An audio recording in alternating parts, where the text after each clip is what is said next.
So I want to hit you with 10 steps so you can sell anything to anyone. It doesn't matter if you're in insurance or you're car sales or you're selling horses or you're selling something on Facebook Marketplace. If you're needing to sell or you're trying to make a living on, you need to have some training and you need to have some understanding on how the sales process works. But if you follow these 10 steps, it should really help you. Number 10, keep going. A lot of times we're right there on the verge of making a sale or we're close to a sale and we give up. Or we say, I ain't got it today or I'm not feeling it, and we take our foot off the gas. You're going to have to keep going and you're going to have to keep hammering. Number 9, you need to practice your opening and make a connection with the customer. So what I mean by that is get good at saying one thing over and over and over again until you can't mess it up. And then get to where you can relate to a customer and you can get on ground level with the customer immediately. So you're making a connection and you make it so they want to work with you. Number 8, competing on price is always a mistake. If you come to the table competing on price, you will win some, but you will not win for an extended period of time and you will not win consistently because eventually things will change and you won't have the price to fall back on. Be able to provide value every single time and you'll win way more that way. Number 7, explain more than once how great your product is. You can't just say, hey, I'm Cole, this is my product, I hope you love it because I love it, it's great, and then walk off. You have to explain several times how great your product is. If your product is actually great. I'm not promoting you selling something that's not what you say it is, so be honest.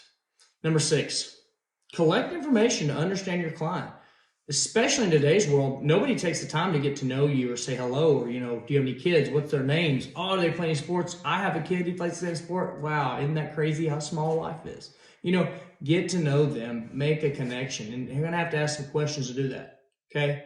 It's not all about you, and your client can feel that. Sell your vision of a positive future, number 5. It is something that you need to show, hey, this is what it can do for you in the future and how good it will be for you then. Sell this thing to them and believe in it. If it's a superior product like we're saying it is, believe it. Show it to them. Number 4, convince them they really need the deal. Convince them they really need the deal. And if they don't need the deal, then don't sell it to them, right? Don't be trying to be a snake oil salesman is what I call it. Convince them what this thing can do for them so that it can change their life, change their future, change their livelihood, whatever it may be, but convince them that they need it. Number 3, people do not buy logic. People buy emotion. If you have no conviction, if you have no belief, if you are hem-hawing and you are just monotone over that side of the phone or in face-to-face person, you're going to have trouble selling. Work on your emotions. Number 2, keep your customer intrigued. Speak their language and speak their interest, right? So relate to them, keep it moving, keep them where they're asking what's coming next or thinking about what's coming next and they're not off doing something else ignoring you. Keep the customer intrigued.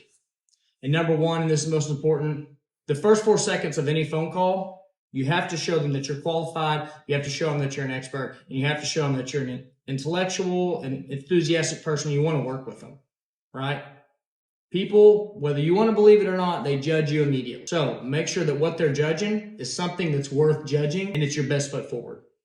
I always tell the people on my team, even though that you have talked to 37 people today or 45 people today, and you're tired of saying this stuff over and over again, the person that's on the other side of the phone, you're the first person they've talked to today. So you need to give them the same energy that you give somebody when you're fresh and start from the day on every single call.